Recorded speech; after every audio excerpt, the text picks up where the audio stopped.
What should you consider when signing up for and participating in a 401k plan?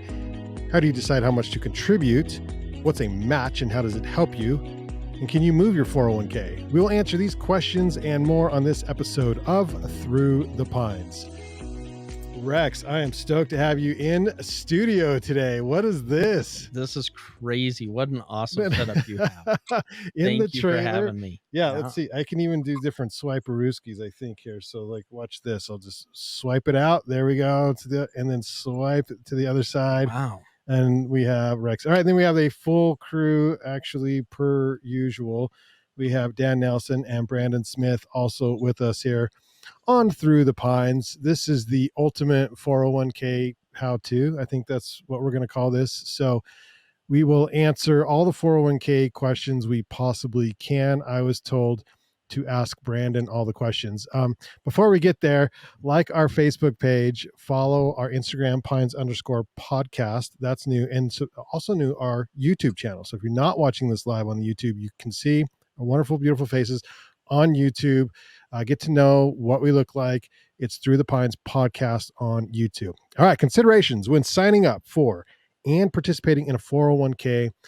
How much should I save? I think that's the first step, right? Is deciding how much should I save into my 401k or other work-sponsored retirement plan. What are the other work-sponsored retirement plans? Well, there's a lot. First, thanks for having us. Love being in studio. Sweet. Good. So, the last 2 years we've been virtual completely and finally decided to make it back into the camping trailer Banyan 2, I think we call this. This one's Banyan 1. Banyan 1. Yeah, Banyan 1. All right. Two, I'm going to need more money before I can buy Banyan 2. Okay. That'll be a step up when we get that one. But yeah. All right.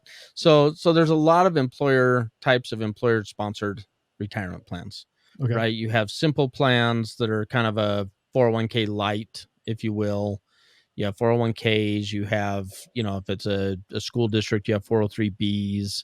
If you're a government employee, you may be part of a thrift savings plan. Okay. There's pensions. There's, so there's a lot. And so today we're going to focus primarily on 401k plans.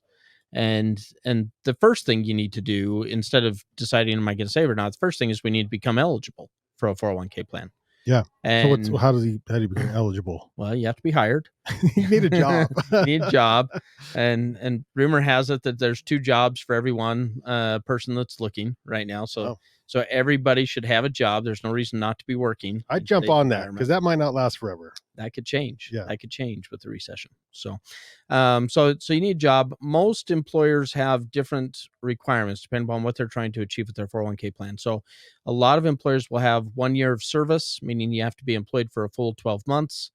A lot of plans will be over the age of 21, and then typically they'll have an entry date. And so a common entry date would be January 1st and July 1st that, if you hit your 12-month mark on March 15th, then you'd have to wait till July 1st of that next year, to jump into the plan. And so the first part is understanding your eligibility, making sure that you're eligible for the plan.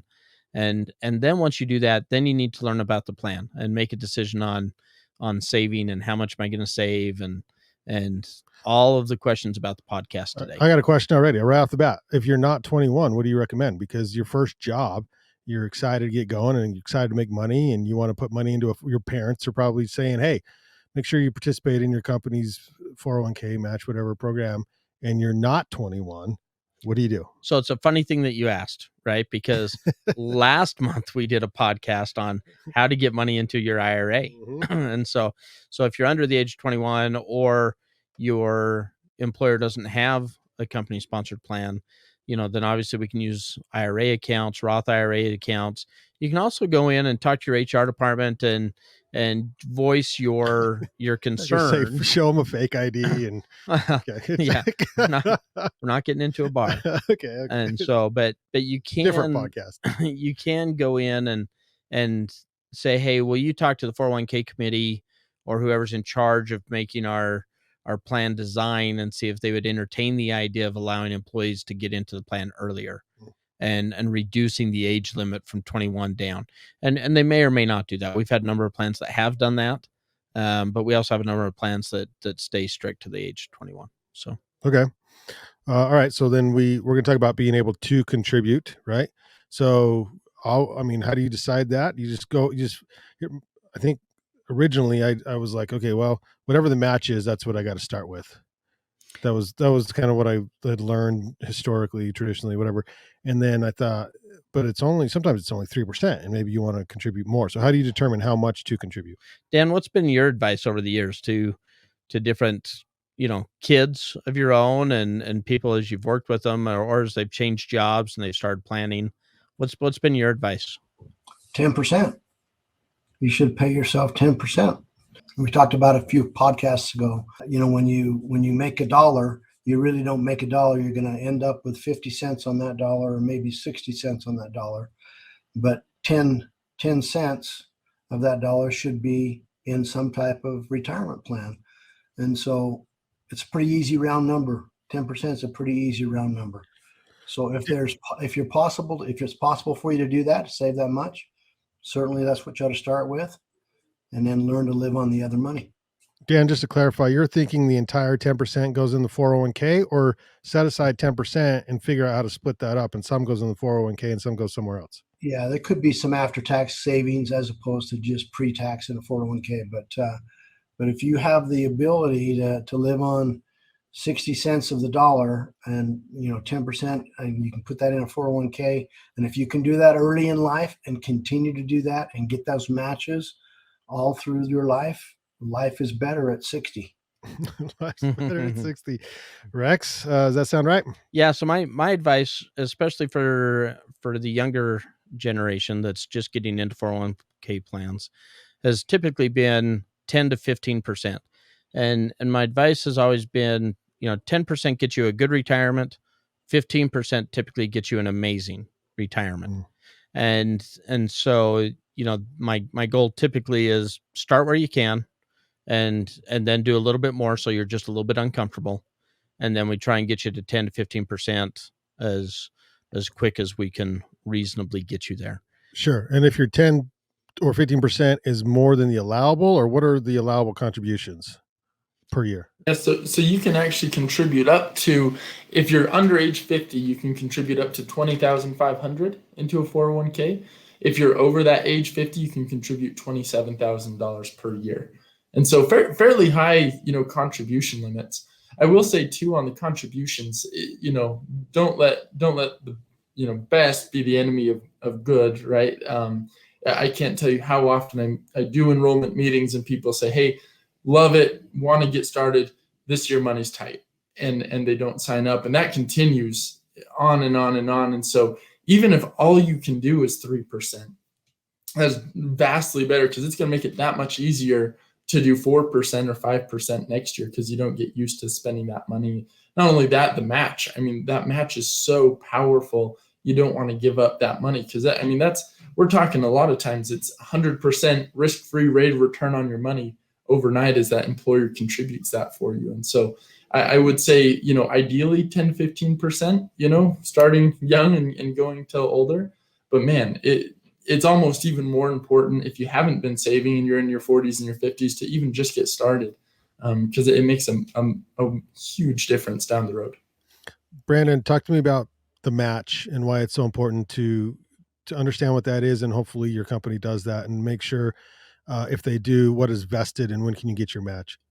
Yeah. And I hear that a lot from people. If a 401k plan, you can make a 401k plan without a match.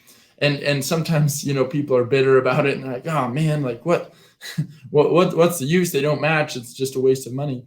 But they forget and don't realize that the 401k plan is an incredibly powerful savings vehicle.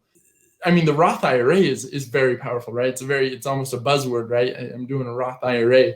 Roth IRA, though, you can only get $6,000 a year if you're under age 50, $7,000 if you're over age 50. And then you're capped. The 401k, you can do all Roth if the plan allows it, and most do nowadays. You can do all Roth, do the full $20,500 or the full $27,000 into a Roth 401k. Even without a match, it's incredibly powerful. Now, a lot of 401k plans actually have matches. And what a match is essentially, it means if you save 3% of your income, depending on how the company has structured the match, they may choose to match your contribution with another 3%. Let's say 3% is $300 of your check, and then the company gives another $300 on top of it. And so you can see how powerful that becomes if you invest $300 and the next day you have $600 in your investment account. Right? I'm not aware of another investment that good. Brandon, just to clarify, why would a company do that? Just because they're being nice and want to keep employees? Believe it or not, yes, sometimes. But you bring up a really good point with the safe harbor. 401ks, and this gets more into the company level, the plan design of a 401k, but I think it's worth knowing. A 401k has what's called testing on it each year, meaning that the highly compensated employees or people making more than $135,000 per year, that's as of 2022. If the highly compensated employees can't save dramatically more than the other employees on a percentage basis. And so, each year you're tested. Let's say, the people making more money are saving 10% or 20% of their income, and the other employees aren't really saving into it very much. Those highly compensated employees are actually going to get a check written to them at the end of the year because they contributed too much and the plan didn't make testing. Now, one of the ways around that is to do what's called a safe harbor plan. And one of the major parts of a safe harbor plan is to have matching with it. And probably the most common one is where the employer matches 100% on the first 3% and then 50% on the next 2%. Or in other words, if the employee does 5%, the employer matches 4%. If an employer is willing to just offer that match, year over year, and that's just out there for employees and they know they get that match and it's fully vested as soon as they make that contribution, meaning that it's their money to take to another job if they need to, then the plan doesn't have to go through all those rigid testing requirements. And so a lot of times we see employers do that just because then it's just really frustrating for any employee to be saving towards retirement, then at the end of the year get a check back and say, sorry, you tested out. And so that's kind of one of the most common ones we see. All right. So is that the only con to matching and matching limits, or what are some of the pros and cons to those limits? I mean, probably the biggest one is that you have to actually, contribute, right? That's a substantial amount of money for the employer to pay. And does it help, employees feel loved, wanted, like this is a long-term deal? Absolutely. But it is an expense. And so, if you're an employer and you're thinking, hey, should I start a 401k for whatever reason, whether it's bringing on more talent, retaining employees, or if you just want to have a place where you can save $27,000 tax favored, whatever your reasons are, it's worth running those, looking at payroll and running and saying, all right, what's my kind of maximum exposure that we think might be the case, and what's the more likely, how much is this plan going to cost me? Yeah. Do you have a comment, Rex? So I think a couple of things. One, vesting. We get a lot of jargon in this industry, and vesting is one of those things a lot of people hear and they don't always know what it means, but it's it essentially means ownership. And so your money vests or becomes yours, their money becomes yours over time, unless it's immediately vested. And so most companies, some do safe harbors where their contribution is immediately yours.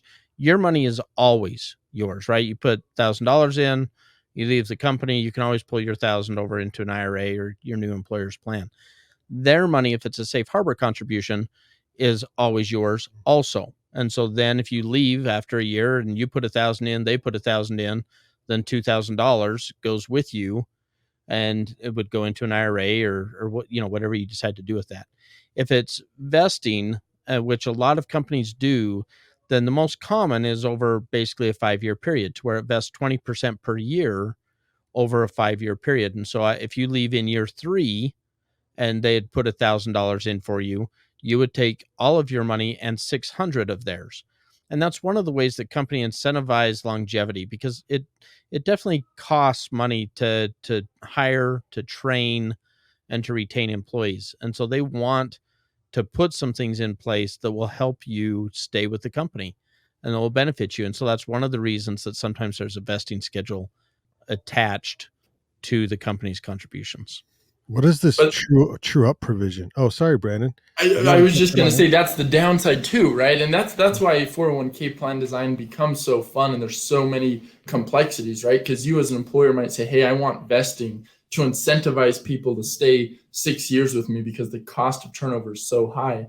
But then you give up that safe harbor, right? You give up being able to have all employees contribute the maximum amount to the plan. And so it really, when you're building a 401k, it's amazing the flexibility that you have. And you really need to understand, right, what am I trying to accomplish? And sometimes it's multiple goals, right? But ultimately, what am I trying to do? And it's really cool how much you can build, into these plans.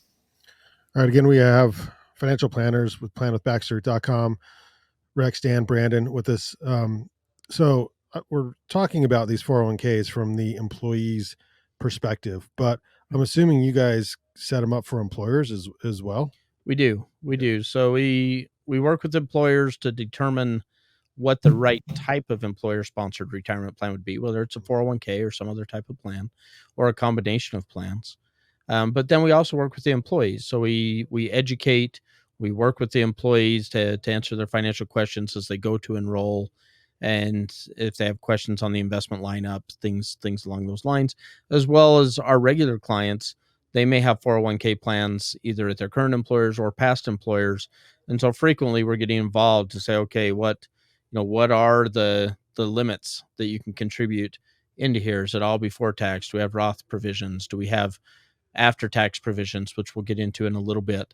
Do they have true up provisions, which you had just asked about? And we'll explain what a true up is. And so we work with employees and clients all the time, because these are a lot of questions. And sometimes employees feel a little bit overwhelmed about all the questions and not knowing what to ask. And so sometimes it's just saying, hey, look, this is the gaps of your plan. And employees can have some influence over a plan design. If you start to kind of say, hey, look, I'm a valued key employee, and this is something that would really benefit me, then bring it up to your management and let them evaluate it. And if they decide against it, that's fine.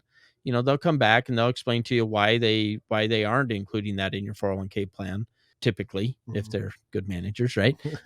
But sometimes they'll make a change at the end of the year and say, yeah, that's great. That's a great idea. Let's include it in our plan. We'll make a change. And all of a sudden, instead of a true up provision that we didn't have before, we're going to throw it in. And so, Brandon, do you want to go through a true up and explain that to everybody?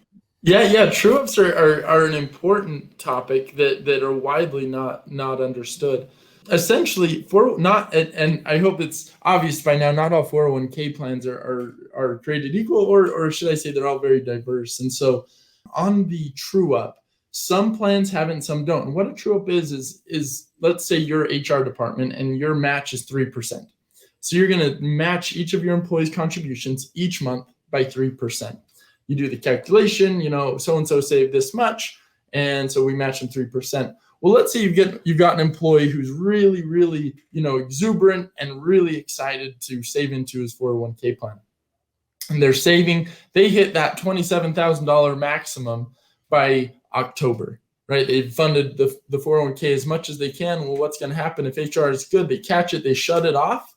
And then for 2 months, November, December, he's not going to contribute into the 401k plan. If that 401k plan doesn't have a true up provision, then he's going to miss that 3% match in November and that 3% match in December, because he's not contributing 3% of his income. Now, let's just say, for example, the participant is making $150,000 per year. Well, he's definitely saving 3% of his income, right, by saving the $27,000, but it's not blended across all of the paychecks, and so he misses that. So 401k plans can have what's called a true up, which goes back at the end of the year and says, all right, who actually hit the 3%? And if they did, let's give them the rest of their match, as if they had participated the full year. A lot of 401k plans, a fairly significant portion of 401k plans don't have that, though. The administration on that true up is just too much, and so they don't. And so it's important as an individual and as an investor to understand that I want to make sure I'm blending my contributions evenly throughout the year. Okay. Rex, what's the smallest business that can offer a 401k plan? If you're a small business owner or sole proprietor, can you make your own 401k plan? How does it work? So even the owner of the tan van That's could have what I'm a talking about. Like, 401k what's plan. really? Yeah. So What's, so a number of years ago, Congress created what's called the solo 401k plan, or the Uni-k, or the what? individual K, or it goes by numerous fun nicknames. The Uni-k. That's my can I get a Uni-k? Yeah, Okay, you can have a all right. Uni-k. So Oh, no, not that guy. Oh yeah. So yeah, so if you're a sole proprietor, you and your spouse are the only employees of your business. There's no other employees. Then you can start up an individual 401k, and again, it has all the protections and plan design, kind of features that you can have with a regular 401k, except for typically the administration is significantly less because we're just dealing with one person, right? Yeah. And so, we can go from one person to tens of thousands of employees, depending upon what we're trying to do with the 401k. So that includes like an LLC that has 2 owners and that's it, or 3 employees total. Like, you can do all that. You can. It doesn't, just because you can doesn't mean it always makes sense, though, right? There's still a cost. Okay. And so that's where we get into evaluating to say, is the 401k plan the best vehicle for what you're trying to do? Yeah. And based upon how much you're trying to save, based upon the cost involved with starting up a plan and maintaining a plan over time, will determine kind of which direction we would point you. Got you. It just feels like you can save more in a 401k because the limits are higher. You can, right? And depending upon how you structure that, even though the employee can contribute $20,500 or $27,000, depending upon their age, the employer can also make additional contributions on top of that. And so if you're your own boss and we set up a Uni-k, as is your favorite term. I don't know why I like that, but like a unicorn, only Uni-k. I like that. Yeah. The unicorn 401k plan. Yeah. So then essentially, as an employer, if you make enough money, then we could actually put in, up to, do you know the limits off the top of your head, Brandon? But it's probably about 58,000 or something like that you can put into one of those plans between employee and the employer contributions. So then you can save a lot. That's the combined. Yeah.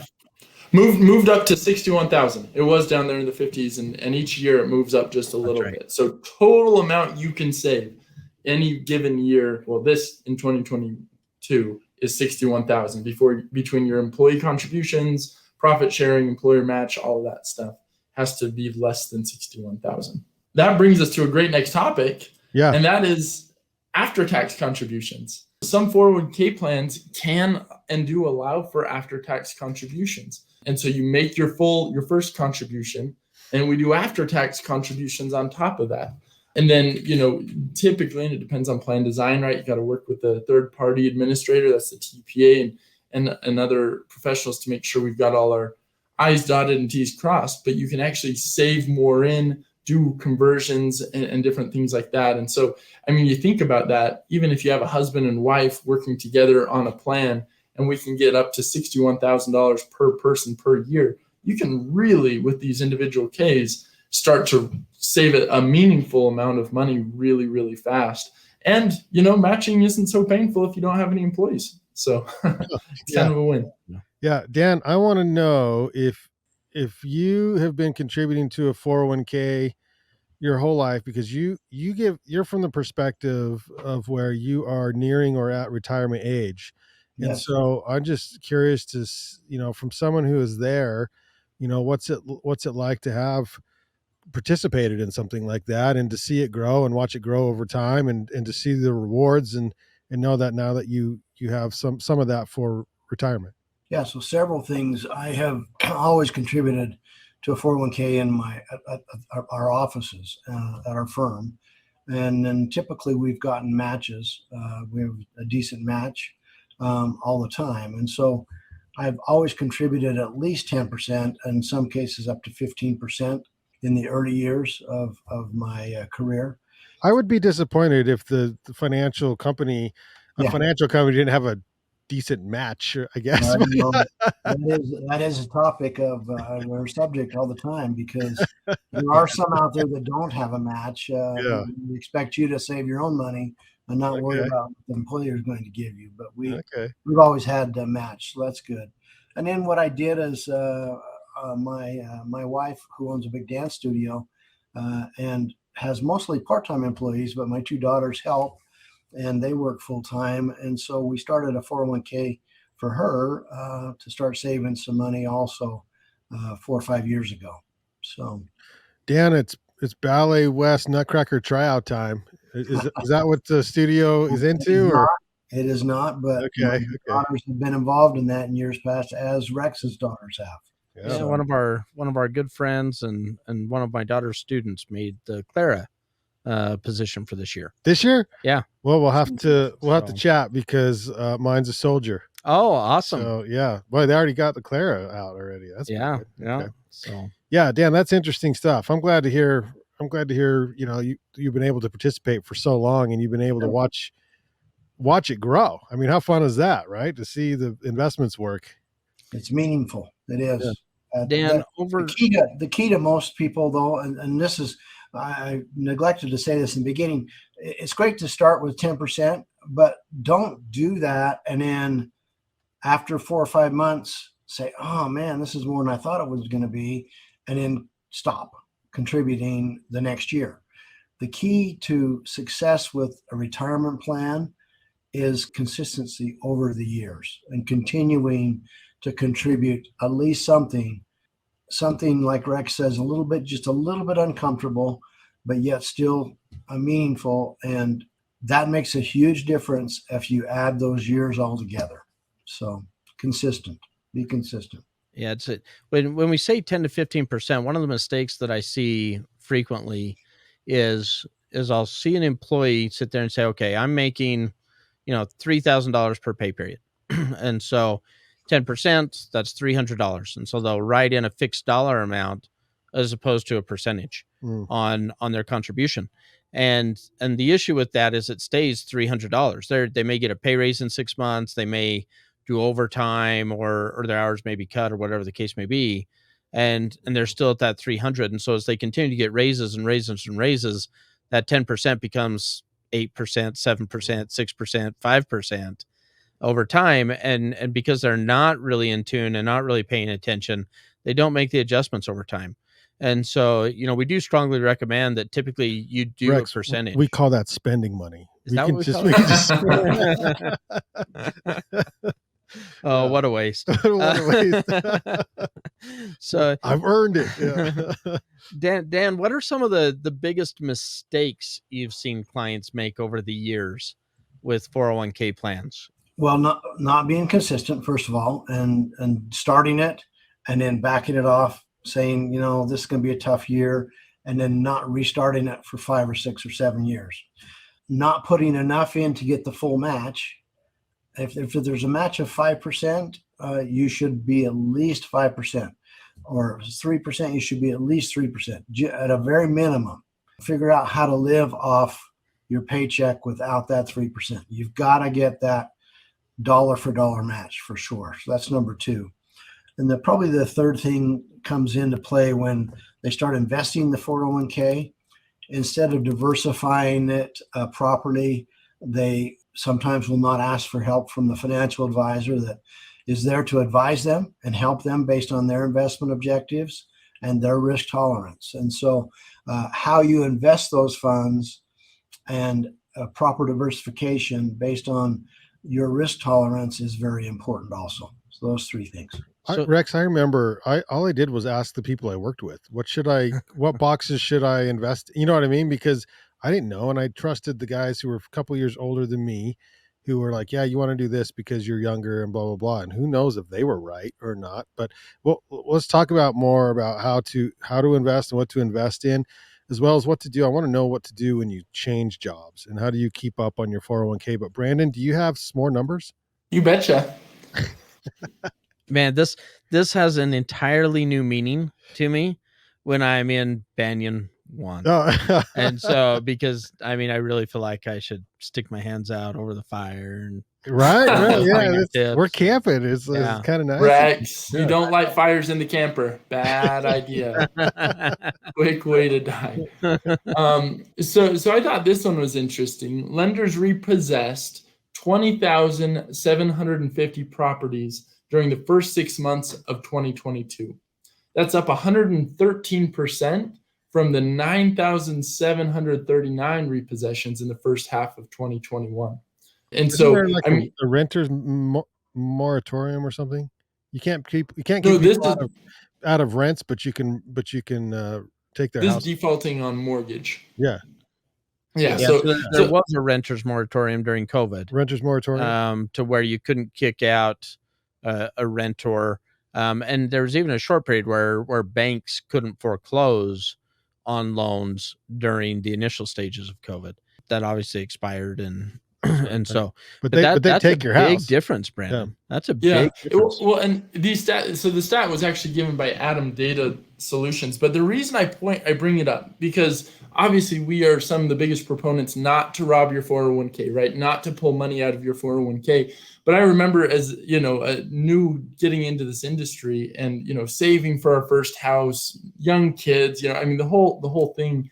And I was like, ooh, do I save for my 401k? And I thought, man, how can I not, right? If I'm going to enrollment meetings and like helping people, I just can't not. So I did. And some of my rationale was, hey, at the end of the day, we can pull money out for a first-time home purchase, right? Why on earth wouldn't I participate in the match and just save in the bank? The other thought is too, I would never recommend it, right? But it is a lot of times better to not be foreclosed on, lose your house, and take a little bit out of the 401k. And so I feel like that stat is perhaps a really good statistic. The other thing I'd point out too is, with the amount of equity in homes today, people should not have their homes repossessed, right? They get behind, they just don't want to think about it. But really, if you're in the position where foreclosure is coming and you can just flip around and sell it and pull $50,000 of equity out of the house and not have a foreclosure on your record, that's definitely a better choice. But obviously there's always unique situations. Yeah, for sure. All right, let's do this. How do we invest into the 401ks? How do we build a 401k portfolio? Where do you start? I mean, this is your wheelhouse, right? You guys are financial planners. Yes, we are. Why, yes. Usually we recommend, if you so we'll have companies, we'll pull the office and just see who is putting money where. And that's typically where we recommend people just, just ask people, but make sure they're older. I knew I had it right when I was doing it. Brandon, that's what I did. Yeah. So just kidding. That's not what to do. We talk about common mistakes, right?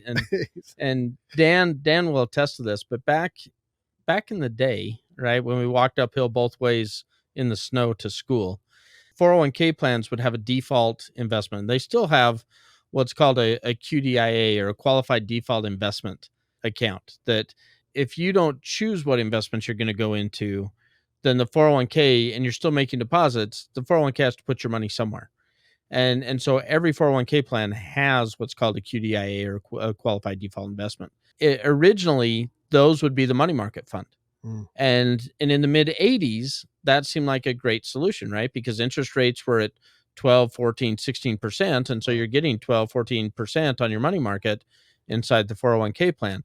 As interest rates started to come down and come down and come down and come down, then that started to become a big question in a lot of plans. Now may be the time to go back into money market. Maybe. That's it became a source of litigation in the 401k industry, to where an employee, when interest rates came down to 0% or 1% or 2%, to extremely low, and the company, being a fiduciary, is supposed to do what's in that employee's best interest inside of the plan. Mm-hmm. And so it became a point of contention as to, is the best place for an employee's money a money market when it's earning close to zero? Oh, or 0. but that's impossible to litigate. How are you supposed? Every situation's different. Well, impossible to litigate is difficult, right? I mean, Yeah. that's the big Yeah. thing. And so I know a Attorneys lot of find a way. attorneys. I mean, you can litigate anything. anything, but every situation's like, how do you come up with a? Yeah, I don't know. So Well, Anyway. we've got an answer for you. Yeah. Go ahead, Rex. Yeah. So there were a lot of plans that lost that lawsuit, That's and crazy. got sued and had to, make up significant funds to their employees, Yeah. For placing money in there. And so that kind of changed the environment to where over the years it kind of became a balanced fund. Well, as a balanced fund for a 65-year-old as appropriate as a balanced fund for a 25-year-old. So again, we started getting litigation. Is that really the best place? And here the last decade, it's been target date funds. And target date means that, if Brandon is 30 years old and he's going to retire when he's 65, then we have 35 years. And so that would put him in a 2055 fund or a 2057 fund that kind of gets more and more conservative as he gets closer to that target retirement date. Yeah. Rex, I just want to say that on our last podcast, I made a short of it because your quote was so good. You can watch that on our and a reel. So on the Instagram and on the YouTube, but you said it's your money. As when you're talking about taking money out of an IRA, like it's your responsibility, it's your money. So when you put money in a 401k, yeah, you can go and you can sue and you can say they did me wrong, but really it's your money and you should probably know what your money is invested into inside your 401k. Am I wrong? Absolutely, you're right. Okay. It is your money and you should take personal responsibility to pay attention to your own dollars. Yeah. If you're not going to pay attention, why should anybody else pay attention?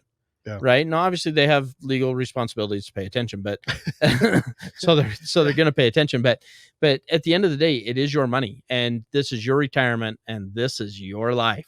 So, it's true though. It's true. Yeah. Yeah. And it ultimately comes down to more of a generic, right? A lot of the target date funds now are actually going with your target 2055, but then there'll be an aggressive one, a conservative one, and a moderate one down the middle.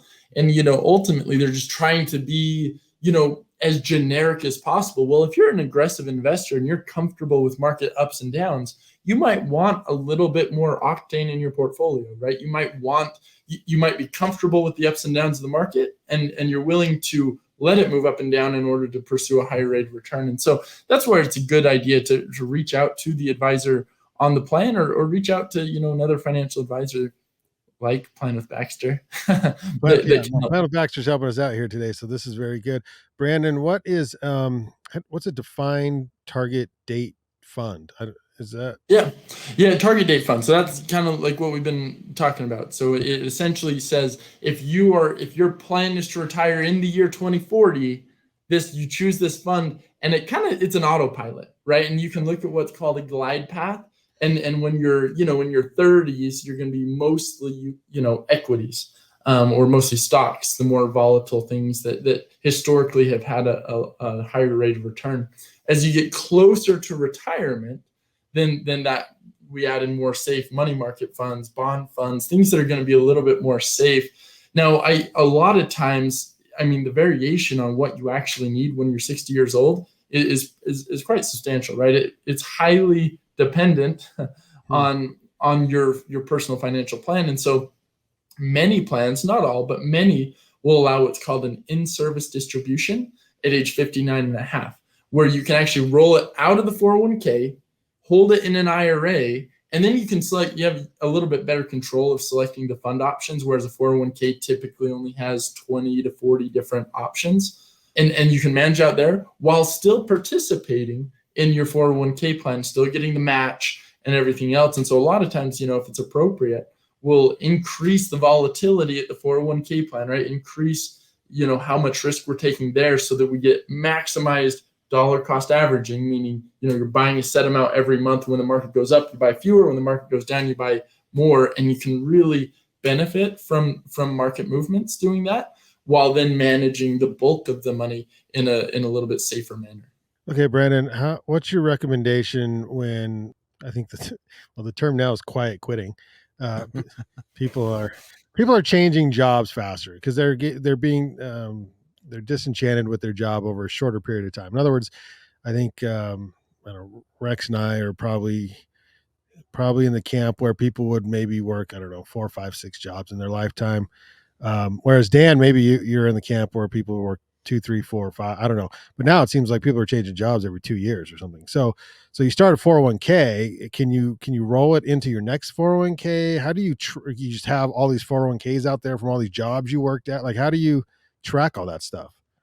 Yeah, you can. And Rex and I and Dan, I'm sure, have come across cases where, people are like, I'm currently actively trying to track one down, right? They know it's out there. They know they work for it. They're pretty sure they didn't pull it out, but you don't know where it is, right? And you're just calling old employers. You're trying to find where that 401k plan is vested. If you've got, typically more than share that story, right, Brandon? You just went through a significant scavenger hunt, right? Employee looking for a pension on this one, actually, and they knew they had it, but I mean, they hadn't received correspondence since I think the 1990s or something, and so we're looking, and the company had been sold and resold, and the pension got moved and canceled, and we're literally talking to government entities, finding the filings for it, and they're like, well, it looks like it disappeared in 1990, whatever. And so anyway, that we found it,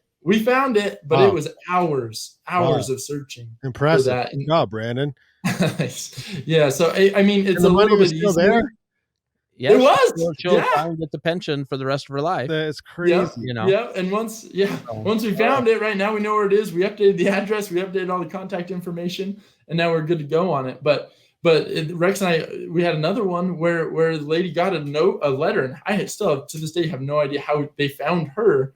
But there was a significant chunk of money left in a 401k she didn't even remember. And so the good and the bad is typically if your balance is more than $5,000, right? So if you want to leave it in that old 401k, you can do that, as long as you're keeping track of it, making sure the investments are good, making sure fees aren't eating it all away. And so, I don't know. It typically a lot of people will choose to roll those into one central IRA or into their current 401k if they have one. So is that best methods is to roll it all into one? And how do you do that? So it's typically, best practice is tough. So it depends, right? There's your answer, Brandon. Okay, yeah. So it depends. So, you want to go through, there's a lot of factors that go into whether you should leave it or whether you should roll it. And I think we even have a podcast on, should I leave it or roll it? And so you go through the fees, you go through the service, you go through the fund offerings, you go through what's available to you within the plan versus what's available to you outside the plan. And that does take a little bit of time. And so typically you do want an advisor to help you through that. It is interesting that, if you leave it in an old plan and they make a plan change, and so they go from a Fidelity to a Vanguard or whatever the case may be, right? From company A to company B for servicing the plan, and you're no longer working there and you've moved, then two things happen. One, you probably aren't getting notification that they're making a plan change. You probably are no longer going to get access because now the money's no longer at company A and it's at company B. So you don't have online access anymore. They don't have your current address because you probably moved. And so it's very easy to lose track of these different retirement plans. And eventually a lot of times they end up in the state forgotten property division, right? The unclaimed property. And so, and that's going to end up in the state of wherever your last address was. And so even though you may have lived in a certain state for the last 25 years, well, 27 years ago, you may have lived somewhere else and that's the address they have. And so it might be in Alabama, right? And so it's easy to lose track of those, which is one of the primary reasons that people will end up consolidating them. Back to the investments for a second. The other on target date funds, not all target date funds are created the same. So just because you were in one set of target date funds at a previous employer, and now you're going to a target date fund at a new employer, some target dates kind of get more conservative as you get close to retirement. And some target dates are through retirement, meaning that they still stay fairly aggressive and they're more geared towards your lifespan. And so just because it's a target date, don't assume that you know that path that it's going to follow and that it's going to be on. Make sure that you pay attention to the details and understand how that's going to work, as if that's what you end up picking. And sometimes it's better just to work with an advisor and put together your own allocation that fits you based on your age, your risk tolerance, and what you're willing to do, and then have that continually, reviewed over time and adjusted periodically as you see fit. All right, Rex, before we end, let's wrap with how we access the cash? What's the in-service distribution, and when do we need to start emptying this thing out here? Rex, let me talk for just a second about something that happened to a young couple back in 1982. I think this is important. That we all remember. Yeah. The spouse was working for a high school and contributed to a 401k and quit the job and got a check in the mail for $300 or $400, cashed the check, and didn't tell the other spouse about this. And a couple of years later, got audited from the IRS because of a 401k that was rolled out and never saw a 1099. And so instead of rolling it from the 401k to an IRA, cashed the check and went to Nordstrom's. So anyway, keep in mind that this is pre-tax money, that if you do change jobs, you want to roll it to another IRA or into the new employer's 401k plan, or it is a taxable event in most cases. Keep that in mind. Yeah. You'd be amazed at how many. So typically, if you have less than $1,000 in a 401k plan, the company can just cash you out. They'll just send you a check. Oh, wow. And so if you're a young adult, right, and you've worked at a company for a year, and all of a sudden you get, you change jobs, you get a check in the mail for $800. You're like, yeah, I'm going to Disneyland or wherever I'm going, right? But they don't take the taxes out of that? So typically they don't. Or it's a small amount, and they don't know what your tax rate is, right? And so they may withhold a 10% or a 20%, and it may be too much, it may be not enough, whatever the case may be. Because the company doesn't cut the check. The holder of the IRA of the 401k, right? The provider holds it, right? Cuts the check. And so, and you're no longer employed at the company, right? So the company doesn't have any real interest in taking care of you at that point necessarily. And so, you have to remember that you will have a 1099 at the end of the year. So I can't tell you how many times we'll see, somebody come in and say, man, I got this IRS letter saying that I didn't report this income, and now they're trying to charge me penalties and fees, and it's gone on for 7 years. And so now I've got all this interest, and it can turn into a headache. Good news. They're going to have more employees, so this process will be much smoother in the future. That's just true. So you know. That's true. Hey, less confusion. One other thought that I had, Brandon, because you'd brought up, the current generation may change jobs every 2 years or so. Yeah. And when you think about that and the vesting schedules on these 401ks and the compounding of money. So if you're with a company and you're in a 401k plan and you're contributing, and that company's vesting schedule is over 5 years, and so you leave after 2, so you may take 20% or 40%, and then you've got to start over at the new company on your vesting schedule. So then you're only getting 20 to 40% of that match, and then you start over at a new company. And so how much of that company match are you leaving on the table, job change after job change after job change? Yeah, but like engineer person, they're like doing the math. They're like, okay, I'm going to make X amount more at the new company. Yeah, I got to make this much more money to make it worth it. Instead of $17, I'm going to make $17.27. Oh, and so that 27 cents is going to, So, I mean, that's typically, who that's impacting the most. And that really is where it's having the impact, because you have 40 years of compound interest on that money. I mean, if you compound, $1,000 or $2,000 or $5,000 over 40 years at a good, strong rate of return, that turns into a lot of money. Yeah. That's meaningful, that you're leaving on the table. And so one of the things that Warren Buffett would do with his kids, his kids would come to him and say, hey, Dad, I want to buy, this baseball bat, right? And it might be $25. And Warren would sit him down in his gruff little way, and he'd sit there and say, now, son, let's look at this bat. This bat is $25. This is my best impression of Warren. So I'm just really happy you're doing Warren Buffett. That's really good. Yeah. Right. So anyway, so it's $25 now. Let me punch on move my abacus or whatever he was using for a calculator at the time, right? And so, in 10 years, this $25 bat, that's $127. Does this bat look like $127 bat? And in 10 years, it's $350. Is this bat $350? And next thing you know, he's out there, with the freaking broomstick playing baseball because he's But not you about do to buy a that baseball same bat. thing with your kids, don't you? Well, I do. Yeah. Does it work? Sometimes. Yeah. Yeah. Sometimes it works. Sometimes you just really want the thing and it doesn't work. But yeah. Well, and sometimes I just want to have that talk with my kids. Oh my gosh. Tell me about when we have to get our money out of these things.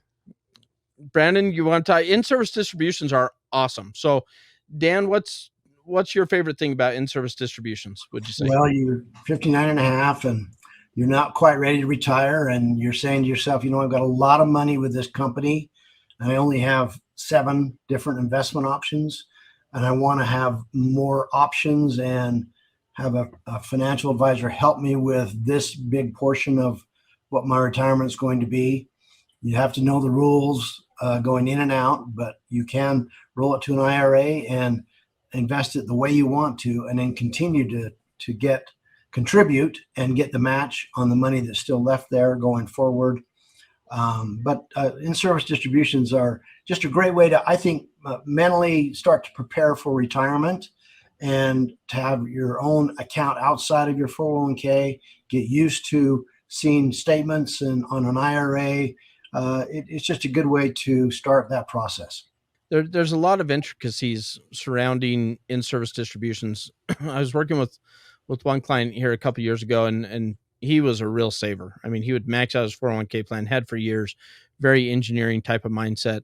He would also max out the after-tax contributions that Brandon had talked about. And he'd also, do part of the Roth as well. And so he's really plowing some dollars into this.